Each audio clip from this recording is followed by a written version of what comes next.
Hello guys, ఈ వీడియోకి నేను 5000 లైక్స్ అయితే ఎక్స్పెక్ట్ చేస్తున్నాను. సో డెఫినెట్ గా అందరూ కూడా లైక్ చేసిన తర్వాత వీడియోని చూడండి. అండ్ ఎవరైనా ఇప్పటివరకు సబ్స్క్రైబ్ చేసుకోకపోతే సబ్స్క్రైబ్ చేసుకొని పక్కన బెల్ ఐకాన్ క్లిక్ చేసి ఆల్ లో కూడా పెట్టుకోండి. ఇలాంటి మరిన్ని ఇంట్రెస్టింగ్ వీడియోస్ చూడొచ్చు. So let's get into the video. Right now మన దగ్గర ఒక టెలిస్కోప్ ఉందనుకుందాం. ఆ టెలిస్కోప్ను ఉపయోగించి ఈ రోజు రాత్రి మనం చంద్రుడిని చూస్తున్నాం. చంద్రుడి మీద మనకి చాలా క్రేటర్స్ కనిపిస్తూ ఉంటాయి. అఫ్ కోర్స్ అవన్నీ ఎలా ఫామ్ అయ్యాయి అనేది మనకే కాదు, ఈవెన్ శాస్త్రవేత్తలకు కూడా తెలియదు. వాటిలో కొన్ని రీసెంట్గా ఫామ్ అయ్యాయి. అయితే శాస్త్రవేత్తలు ఒక డబుల్ క్రేటర్ని కనుగొన్నారు. అంటే పక్కనే 2 క్రేటర్స్ అయితే ఉన్నాయి. అండ్ అవి 2 కూడా ఒక ఆబ్జెక్ట్ కారణంగానే ఫామ్ అయ్యాయి.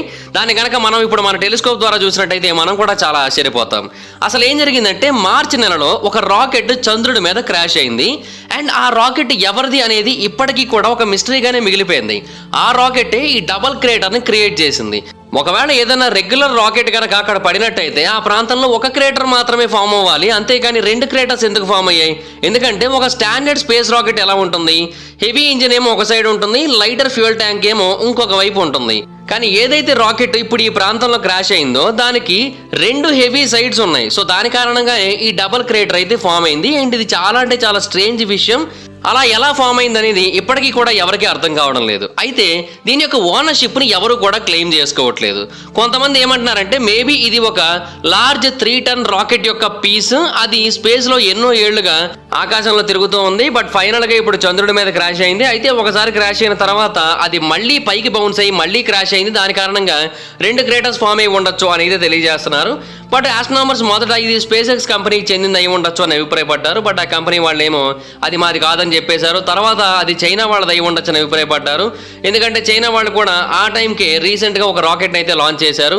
బట్ వాళ్ళు కూడా అది మాది కాదు అని తెలియజేశారు. తర్వాత నాసా ఎక్స్పర్ట్స్ కూడా అది మాది కాదని తెలియజేశారు. సో ఫైనల్గా ఇది ఎవరిది అనే విషయం తెలుసుకోవడం మీద ప్రస్తుతానికైతే పరిశోధనలు జరుగుతున్నాయి. ఏదో ఒక రోజు అసలు విషయం తెలిసే అవకాశం ఉందని అయితే చాలా మంది అభిప్రాయపడుతున్నారు. అయితే ఇక్కడ ఉన్న మెయిన్ ప్రాబ్లం ఏంటంటే రాకెట్స్ని అలాగే స్పేస్ డెబ్రిస్ని వీటన్నింటినీ కూడా ట్రాక్ చేయడం అనేది చాలా అంటే చాలా కష్టంతో కూడుకున్న పని, అలాగే చాలా ఎక్స్పెన్సివ్ వర్క్ కూడా.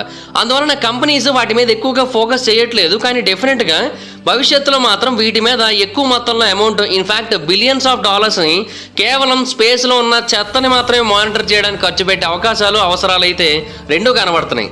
ఎందుకంటే స్పేస్లో క్రౌడ్ విపరీతంగా పెరిగిపోతోంది. స్పేస్ కంపెనీస్ ఈ ప్రాబ్లమ్ని సాల్వ్ చేయాల్సిన ఆవశ్యకత ఎంతైనా ఉంది. ఎందుకంటే ఈ డెబ్రిస్ కారణంగా శాటిలైట్స్కి చాలా ప్రమాదాలు ఏర్పడుతూ ఉంటాయి. అలాగే స్పేస్ క్రాఫ్ట్లకు కూడా చాలా ప్రమాదాలు ఏర్పడుతూ ఉంటాయి. స్పేస్లో కోట్ల సంఖ్యలో శాటిలైట్లు మరియు రాకెట్ల యొక్క చిన్న చిన్న భాగాలన్నీ కూడా ఎగురుతూ ఉన్నాయి. అండ్ వాటిలో కొన్నేమో ఒక బాస్కెట్ బాల్ అంత సైజులో ఉన్నాయి, కొన్నేమో ఒక చిన్న వర్షపు చినుకంత సైజులో కూడా ఉన్నాయి. వీటన్నిటి యొక్క మొత్తం వెయిట్ని కనుక మనం చూసుకున్నట్టయితే 9000 టన్నులు అవుతుంది. అంటే ఐఫిల్ టవర్ కంటే సుమారుగా 2000 టన్నులు ఎక్కువ బరువు అన్నమాట. అయితే ఈ గార్బేజ్ అంతా కూడా స్పేస్లో కంటిన్యూస్గా ఎగురుతూ ఉంటుంది కదా. అయితే ఇక్కడ మెయిన్ ప్రాబ్లం ఏంటంటే అది కేవలం ఎగరడం మాత్రమే కాదు, అది మూవ్ అవుతూ ఉంటుంది కూడా. అది కూడా చాలా అంటే చాలా వేగంగా మూవ్ అవుతూ ఉంటుంది. గంటకి 17,500 మైళ్ళ వేగంతో ఆ డెబ్రిస్ మూవ్ అవుతూ ఉంటుంది. అంటే కిలోమీటర్స్లో 28,000 km/h. ఆ వేగంతో ఒక టెన్నిస్ బాల్ కనుక పైనుంచి భూమి మీదకి పడుతున్నట్టయితే అది గాల్లోనే ముక్కలుగా మారిపోతుంది. ఎందుకంటే మన భూమి మీద ఎయిర్ రెసిస్టెన్స్ అయితే ఉంటుంది కాబట్టి. కానీ స్పేస్లో అసలు ఎయిరే ఉండదు. దాని కారణంగా ఆ మెటల్ పీసెస్ని ఆ వేగాన్ని రీచ్ అవ్వనివ్వకుండా ఏది ఆపలేదు. దాని కారణంగా ఆ ఆబ్జెక్ట్స్ యొక్క స్పీడ్ సౌండ్ యొక్క స్పీడ్ కంటే 20 రెట్లు ఎక్కువైపోయినా కూడా మనం ఆశ్చర్యపోనక్కర్లేదు. అండ్ ఆ టైంలో ఏ చిన్న పీస్ వచ్చి ఒక స్పేస్ షిప్ని తాకినా కూడా చాలా ఈజీగా దానికి కన్నం పడిపోతుంది. దాని కారణంగా స్పేస్ షిప్ డ్యామేజ్ అయిపోతుంది.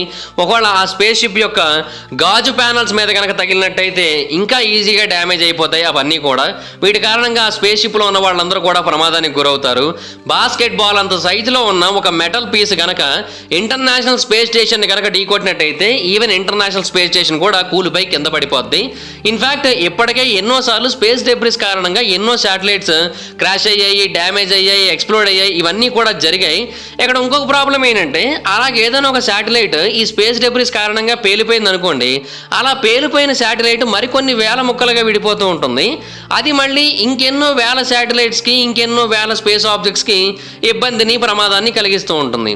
ఇవన్నీ కూడా డేంజరస్ ఫ్లయింగ్ ఆబ్జెక్ట్స్గా మారిపోతాయి. అప్పుడు 1996లో ఇలాగే ఒక సంఘటన జరిగింది. ఒక రాకెట్ ఫ్రాగ్మెంట్, ఆ రాకెట్ 10 సంవత్సరాల క్రితం డ్యామేజ్ అయింది. అది ఒక ఫ్రెంచ్ శాటిలైట్ని ఢీకొట్టి దాన్ని డ్యామేజ్ చేసేసింది. అలాగే 2009లో కూడా ఒక ఫెయిల్డ్ స్పేస్ క్రాఫ్ట్ ఇంకొక కమర్షియల్ స్పేస్ షిప్ని డ్యామేజ్ చేసేసింది. ఆ కొలిషన్ కారణంగా 2300కు పైగా ట్రాకింగ్ ఫ్రాగ్మెంట్స్ అయితే ఏర్పడ్డాయి. అంటే వాటిని ట్రాక్ చేయగలం మనం. సో అటువంటి ఫ్రాగ్మెంట్స్ ఏర్పడ్డాయి. ట్రాక్ చేయలేనివి ఇంకెన్నో వేల సంఖ్యలో ఫామ్ అయ్యాయి ఆ టైంలో. ఇప్పుడు ప్రస్తుతం శాటిలైట్ ఆపరేటర్స్కి ఏంటంటే పొటెన్షియల్ కొలిజన్స్కి సంబంధించిన వార్నింగ్స్ ఎప్పటికప్పుడు వస్తూ ఉంటాయి. అంటే మీరు స్పేస్ డెబ్రిస్ని ఢీకొనే అవకాశాలు ఉన్నాయి, మీ యొక్క డైరెక్షన్ని మార్చండి అండ్ మీ యొక్క హైట్ని తగ్గించండి, ఇలాంటివన్నీ కూడా చెబుతూ ఉంటారు ఎప్పటికప్పుడు. కానీ ఇవి అన్నిసార్లు యాక్యురేట్గా ఉండవు. కొన్నిసార్లు ఇన్యాక్యురేట్గా ఉంటాయి, కొన్నిసార్లు అవి యాక్యురేట్గా ఉన్నప్పటికీ కూడా ఆ మెసేజ్ వాళ్ళకి డెలివర్ అవ్వడం లేట్ అయినట్టయితే ఈ గ్యాప్లోనే ఆ ఆబ్జెక్ట్ వచ్చి వెళ్ళని ఢీకొట్టినట్టయితే జరగాల్సిన డ్యామేజ్ అంతా కూడా జరిగిపోవచ్చు. కొన్నిసార్లు కొన్ని స్క్రూలు గాల్లో చాలా వేగంగా ప్రయాణిస్తూ ఉంటాయి. అవి మన శాటిలైట్ వైపే వస్తున్నట్టు కిందన ఉన్న వాళ్ళకైతే అనిపిస్తూ ఉంటుంది, కానీ అది మనల్ని ఢీ కొట్టకపోవచ్చు. అలాగే కొన్నిసార్లు మన దగ్గరకు వచ్చేంత వరకు కూడా వాటి గురించి మనకి ఏ ఇన్ఫర్మేషన్ తెలియకపోవచ్చు. అప్పుడు మనల్ని అవి ఢీ కొట్టేయచ్చు. అప్పుడు మన యొక్క స్పేస్ షిప్కి చాలా ప్రమాదాలు కూడా ఏర్పడవచ్చు. సో ఇటువంటి వార్నింగ్ సెన్సార్స్ అన్నీ కూడా ఆబ్వియస్లీ యూజ్లెస్గానే మారిపోయాయి. అండ్ ఈ ప్రాబ్లం రోజు రోజుకి ఇంకా సీరియస్గా మారుతోంది. అండ్ ఐఎస్ఎస్ క్రూ మెంబర్స్ విషయానికి వచ్చినప్పుడు ఈ కన్సర్న్ ఇంకా ఎక్కువ అవుతుంది. ఎందుకంటే ఆ ఇంటర్నేషనల్ స్పేస్ స్టేషన్ కనుక ఒకసారిగా కూలిపోయే పరిస్థితి వచ్చినట్టయితే అందులో ఉన్న క్రూ మెంబర్స్ పరిస్థితి ఏంటి?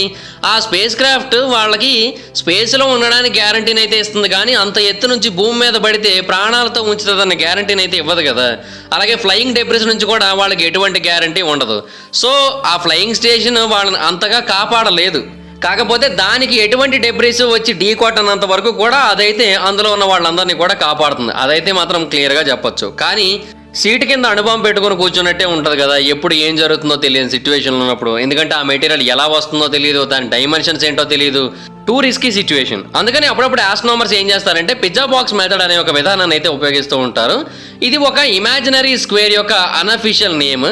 దీంట్లో ఆ స్పేస్ డెబ్రిస్ కొలిషన్ యొక్క రిస్క్ని క్యాలిక్యులేట్ చేస్తూ ఉంటారు. అంటే ఒకసారి ఊహించుకోండి, ఆ పిజ్జా బాక్స్ యొక్క డెప్త్ ఏమో 2.5 మైల్స్, అలాగే విడ్త్ ఏమో 30 మైల్స్ అండ్ దాని యొక్క పొడవేమో 30 మైల్స్ అనుకుందాం.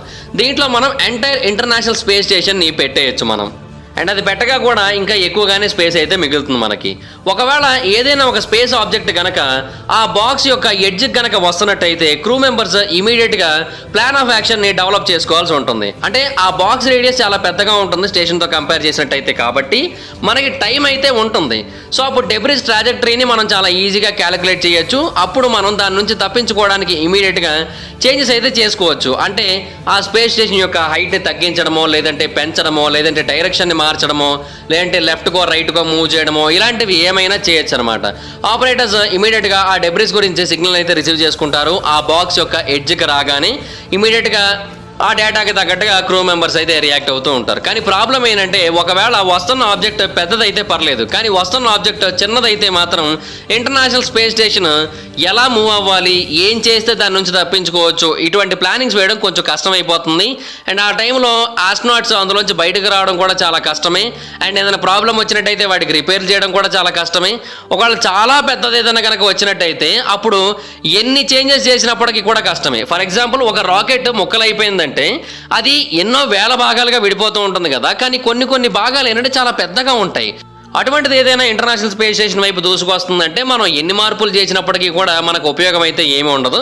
ఏదైనా కూడా మొదటి నుంచి కూడా ఆబ్జెక్ట్స్ని ట్రాక్ చేసుకుంటూ పిజ్జా బాక్స్ యొక్క ఎడ్జ్ వరకు వచ్చిన తర్వాత ట్రాజెక్టరీని చెక్ చేసుకుంటూ మొత్తం అన్ని రకాల ఆలోచనలు చేసుకోవడానికి కేవలం 5 గంటల టైం మాత్రమే ఉంటుంది. బట్ ఇంటర్నేషనల్ స్పేస్ స్టేషన్ అనేది చాలా పెద్ద క్లమ్జీ షిప్, చాలా అంటే చాలా కన్ఫ్యూజింగ్ ఉంటుంది అది. సో దాంట్లో ఇన్ని మార్పులు చేయడం అనేది చాలా కష్టమైన పని అనే చెప్పాలి. బట్ చాలాసార్లు ఇలాగా ఆ ఆబ్జెక్ట్స్ నుంచి తప్పించుకోవడానికి ఈ మాన్యువర్స్ అనే ప్రోగ్రామ్స్ని అయితే చేశారు. 1999 నుంచి 2020 మధ్యలో ఐఎస్ఎస్ 29 మాన్యువర్స్ని అయితే చేసింది కొలిజన్స్ని తప్పించుకోవడం కోసం. అందులో 3 2020 సంవత్సరంలోనే వచ్చాయి. సో గ్యార్బేజ్ పెరుగుతున్న కొద్దీ ఈ సంఖ్య పెరిగిపోతూ ఉంటుంది. ఒకవేళ ఆబ్జెక్ట్ ఏదైనా చాలా పెద్దది కనుక వచ్చినట్టయితే డెఫినెట్గా ఐఎస్ఎస్లోని క్రిటికల్ కాంపోనెంట్స్ని డ్యామేజ్ చేసే అవకాశాలు చాలా ఎక్కువ ఉంటాయి. సో అప్పుడు క్రూ మెంబర్స్ అందరూ కూడా దాన్ని ఎవాక్యుయేట్ చేయాల్సి ఉంటుంది. సో చాలా ప్రాబ్లం అవుతుంది అప్పుడు. అందుకని నా నాసా వాళ్ళు కానీ వేరే స్పేస్ ఏజెన్సీ వాళ్ళు కానీ ఈ స్పేస్ డెబ్రిస్ని ఎయిదర్ స్పేస్లోంచి డిస్ట్రాయ్ చేయాలి, లేదంటే కంప్లీట్గా అక్కడ నుంచి వేరే ప్రాంతానికి వెళ్ళిపోయేటట్టుగా చేయాలని అయితే ప్లాన్ చేస్తున్నారు. సో అక్కడ ఒక ఆప్షన్ అయితే కనబడుతోంది మనకి. అదేంటి అంటే స్పేస్ నెట్స్ని ఉపయోగించి వాటిని పట్టుకోవడం. ఏజెన్సీస్ ఆల్రెడీ ఒక సోలార్ సెయిల్ని డెవలప్ చేసే ఆలోచనలో ఉన్నాయి. ఇది ఆ డెబ్రిస్ మొత్తాన్ని కూడా తనకి అటాచ్ చేసుకుంటుంది అండ్ వేరే వైపుకి డైవర్ట్ చేస్తుంది. అలా చేయడం ద్వారా కూడా ఆ డెబ్రిస్ని అయితే తప్పించుకోవచ్చు. అండ్ ఇదంతా కూడా లో ఆర్బిట్లో పనిచేస్తుంది, హయ్యర్ ఆర్బిట్స్లో పనిచేయదు ఇది. అయితే దానికోసం ఇంకొక విధానాన్ని కూడా వాడుతూ ఉన్నారు, అదే ఎలక్ట్రో డైనమిక్ కేబుల్. ఇదేం చేస్తూ ఉంటుందంటే స్పేస్ డెబ్రిస్కి కరెంట్ని సప్లై చేసి దాని యొక్క వేగాన్ని తగ్గించేస్తూ ఉంటుంది. దాని కారణంగా ఆ స్పేస్ డెబ్రిస్ వేరే వైపుకు మూవ్ అయ్యి ఫైనల్గా ఎర్త్ యొక్క సర్ఫేస్ వైపు వస్తుంది. అండ్ ఎర్త్ యొక్క అట్మాస్ఫియర్కి రాగానే అది కంప్లీట్గా పేరుపై ముక్కలైపోతుంది. కాబట్టి దానికి ఎటువంటి నష్టం అయితే కలగజేసే అవకాశాలు ఉండవన్న ఉద్దేశంతో శాస్త్రవేత్తలు ఈ నిర్ణయాన్ని అయితే తీసుకుంటున్నారు. అయితే భూమి మీద పడేటప్పుడు మరి ఆ పీసులు భూమి మీద డ్యామేజ్ని క్రియేట్ చేయవా అంటే లేవు. భూమి మీద అవి అంత ప్రమాదకరమైనవి ఏమీ కాదు. ఒక స్పేస్ డెబ్రిస్ మన ఇంటి మీద పడి మన ఇల్లు డ్యామేజ్ అయిపోయే కండిషన్ చాలా అంటే చాలా రేర్గా ఉంటుంది. ఎందుకంటే మన భూమి మీద 70% ప్రాంతం నేల నీటితోనే నిండిపోయి ఉంది, మిగతా ప్రాంతం మాత్రమే నేల ఉంటుంది. అండ్ దాంట్లో కూడా కేవలం 3 to 10% మాత్రమే మనుషులు నివసించి ఆక్యుపై చేసి ఉన్నారు. మిగతా ప్రాంతం అంతా కూడా ఖాళీగానే ఉంది అండ్ అడవులతోని ఎడారులతోని వీటన్నిటితో కూడా నిండిపోయి ఉంది. అందువలనే స్పేస్ డెబ్రిస్ మ్యాక్సిమం ఓషన్లో కానీ లేదంటే ఎడారి ప్రాంతాల్లో కానీ ఎక్కువగా పడుతూ ఉంటుంది. ఫర్ ఎగ్జాంపుల్ ఏదైనా ఒక శాటిలైట్ ఆబ్జెక్ట్ మీ ఇంటి మీద పడి మీ ఇల్లు డ్యామేజ్ అయింది అనుకోండి, మీరు ఆ కంపెనీ మీద కేసేసి ఆ కంపెనీ వాళ్ళు మీకు అమౌంట్ పే చేసేలా చేసుకోవచ్చు. కానీ అలాంటి కేసులు చాలా అంటే చాలా రేర్గా జరుగుతాయి. ఎందుకంటే కొన్నిసార్లు ఇలాంటి ప్రమాదాలు జరగడానికంటే ముందే కంపెనీసే వాళ్ళ యొక్క శాటిలైట్స్ని కావాలని వెలివేస్తూ ఉంటారు. అలా చేయడం వల్ల ఏంటంటే ఆ స్పేస్ క్రాఫ్ట్ టర్న్ ఆఫ్ అయిపోయి దాని రిమైనింగ్ ఫ్యూయల్ని ఉపయోగించుకొని దాని యొక్క ఆర్బిట్ నుంచి బయటకు వచ్చి మెల్లిగా వస్తూ సేఫ్ ప్లేస్లో ల్యాండ్ అవుతూ ఉంటుంది. భూమి మీద చాలా ఆబ్జెక్ట్స్ ఇలాగే ఒక సేఫ్ ప్లేస్లో పడుతూ ఉంటాయి. దాన్ని స్పేస్ క్రాఫ్ట్ సిమెట్రీ అని కూడా పిలుస్తూ ఉంటారు. అదే పాయింట్ నీమో. ఈ భూమి మీద అత్యంత ఒంటరి ప్రాంతం ఇదే. సదరన్ పసిఫిక్ ఓషన్లో ఉంటుంది, న్యూజిలాండ్ యొక్క ఈస్ట్ భాగంలో ఉంటుంది. దీనికి దగ్గరగా ఉన్న ఐలాండే 1600 కిలోమీటర్ల దూరంలో ఉంది. దాని కారణంగా నరమానవుడు ఎవడు కూడా ఇక్కడ సంచరించే అవకాశమే లేదు. ఇంటర్నేషనల్ స్పేస్ స్టేషన్ కూడా ఈ ప్రాంతంలో పడినా చాలా చిన్నగానే అనిపిస్తూ ఉంటుంది. దాని ఇంపాక్ట్ కూడా పెద్దగా ఏమి ఉండదు. ఎందుకంటే ఈ ప్రాంతంలో షిప్పులు కూడా పెద్దగా తిరగవు. ఒకవేళ ఐఎస్ఎస్ టైం అయిపోయినప్పటికీ కూడా దాన్ని కూడా తీసుకొని వచ్చి ఈ ప్రాంతంలోనే ముంచేసే ఆలోచనలు అయితే ఉన్నాయి. అంటే దానికి రీప్లేస్మెంట్గా వేరే దాన్ని పెట్టిన తర్వాత దీన్ని ఆబ్వియస్లీ ముంచేస్తారు, అది ఇక్కడే మునిగిపోయే అవకాశాలు అయితే ఉన్నాయి. అయితే అవన్నీ కూడా ఆ ప్రాంతం యొక్క సముద్రపు నేల భాగంలోనే ఉంటాయి. అండ్ ఆ ప్రాంతంలో ఎంత పవర్ఫుల్ వేవ్స్ క్రియేట్ అయినా కూడా, అంటే ఏదైనా భారీ ఆబ్జెక్ట్ పడినప్పుడు ఆబ్వియస్లీ వేవ్స్ క్రియేట్ అవుతూ ఉంటాయి. ఎంత పవర్ఫుల్ వేవ్స్ క్రియేట్ అయినప్పటికీ కూడా అవి కొన్ని మైళ్ళ దూరం వరకు వెళ్ళిన తర్వాత ఆగిపోతూ ఉంటాయి. అండ్ అక్కడ ఎటువంటి షిప్స్ కూడా ట్రావెల్ చేయవు కాబట్టి దానికి ఎటువంటి ప్రాబ్లం లేదు. అండ్ ఆ ప్రాంతంలో ఉన్న మెరైన్ లైఫ్కి ఏమైనా ప్రాబ్లం ఉంటుందా అంటే అది కూడా లేదు. ఎందుకంటే ఆ ప్రాంతంలో చేపలు కానీ మిగతా మెరీన్ క్రీచర్స్ కానీ ఉండవు. ఎందుకంటే ఆ ప్రాంతంలో ఒక ప్రాబ్లం ఉంది. అండర్ వాటర్ కరెంట్స్ అనేవి న్యూట్రియంట్స్ని క్యారీ చేస్తూ ఉంటాయి సముద్రంలో.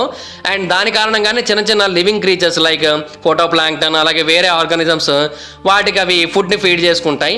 అలాంటివి ఉన్న చోట మాత్రమే చేపలు బ్రతకగలుగుతూ ఉంటాయి. కానీ ఈ కరెంట్స్ ఏమో పాయింట్ నీమో ప్రాంతం వరకు చేరుకోలేవు. అండ్ న్యూట్రియంట్ డెలివర్ చేయడానికి ఉండే ఇంకొక మార్గం ఏంటంటే విండ్. ఈ ప్రాంతంలో విండ్ కూడా ఉండదు. తుఫాన్లు కానీ లేదంటే అల్పపీడనాలు కానీ లేదంటే వేరేవి కానీ ఇక్కడ క్రియేట్ అవ్వవు. దాని కారణంగా ఇక్కడ విండ్ కూడా ఉండదు. అందువలన ఇక్కడ ఫుడ్ అనేది అసలు దొరకదు. చిన్న చేపలకే దొరకదు. మరి చిన్న చేపలు తినే కదా పెద్ద చేపలు బతికేది. సో వాటికి కూడా ఆహారం ఉండదు. దాని కారణంగా చాలా అంటే చాలా ఒంటరిగా సైలెంట్గా ఉండే ప్రాంతం అది. అప్పుడప్పుడు ఆ ప్రాంతంలో ఉన్న సైలెన్స్ని పైనుంచి కిందకు పడే ఆ రాకెట్లు స్పేస్ షిప్లు బ్రేక్ చేస్తూ ఉంటాయి. బట్ అయినప్పటికీ కూడా ఏ ప్రాబ్లం లేదు. చాలా అంటే చాలా వేగంగా సముద్రం యొక్క అడుగు భాగానికి అయితే చేరుకుంటాయి. అండ్ ఆల్రెడీ ఆ ప్రాంతంలో ఉన్న మిగతా శాటిలైట్లు అన్నీ కూడా పైనుంచి కిందకు పడుతున్న శాటిలైట్స్ని రాకెట్స్ని రానా పక్కన కూర్చో అని చెబుతూ ఉంటాయి. అంతే, అంతకుమించి ఇంకేమీ లేదు. ప్రాబ్లం అయితే ఏమీ లేదు. బట్ డెఫినెట్గా ఈ స్పేస్ డెబ్రిస్కి శాస్త్రవేత్తలు ఏదో ఒక సమాధానం అయితే ఖచ్చితంగా చెప్పాల్సి ఉంటుంది. చూడాలి మరి ఎప్పటికీ ఆ జవాబుని కనుక్కుంటారు. So that's it guys, this is the video. Video కానీ మీకు నచ్చినట్లయితే లైక్ చేయండి, వీడియో షేర్ చేయండి. ఇప్పుడు కారణం మన ఛానల్ని సబ్స్క్రైబ్ చేసుకోకపోతే ఇప్పుడే సబ్స్క్రైబ్ చేసుకోండి. పక్కన బెల్ ఐకాన్ ఆల్ పెట్టుకోండి. నా ఫాలో మిస్ అవ్వకుండా చూడొచ్చు. నా ఇన్స్టాగ్రామ్ ఐడి జబర్దస్త్ మైదర్, మీరు అక్కడ కూడా వచ్చి ఫాలో అవ్వచ్చు. Thank you so much guys. Bye bye. No meet you next video. Bye.